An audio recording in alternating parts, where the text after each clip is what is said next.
سوال یہ پوچھا گیا ہے کہ اگر کسی شخص کی بیوی قربانی کا ارادہ رکھتی ہو، قربانی کرنا چاہتی ہو، تو کیا اس سے ازدواجی تعلقات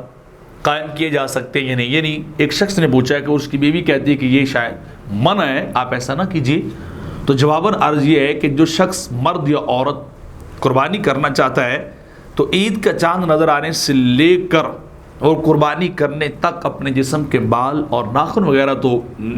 جو نہ کاٹے، یعنی نہ کاٹنا مستحب ہے، لیکن اس طرح کا کوئی حدیث، کوئی آیت یا کوئی مسئلہ نہیں ہے کہ اگر عورت قربانی کا ارادہ رکھتی ہو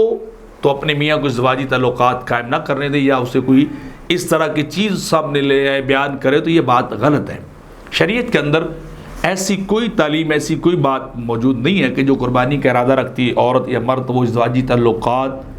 ان 10 دنوں میں قربانی ہونے تک قائم نہیں کر سکتے۔ ایسا کچھ بھی نہیں ہے۔ اپنی نارمل لائف جو ہے انسان گزار سکتا ہے، جیسے اللہ رب العزت نے جو ہے ان کو میاں بیوی بنایا ہے، وہ اپنے معاملات کو ڈیل جو ہے وہ کر سکتے ہیں۔ تو لہٰذا ایسا کہنا عورت کا اپنے میاں کو، یہ بغیر کسی دلیل کے اور بغیر کسی حجت کے اور اس کی کوئی حیثیت نہیں ہے۔ ازدواجی تعلقات بھی کیا ہو سکتے ہیں اور اپنی نارمل لائف جو ہے وہ بھی گزاری جا سکتی ہے۔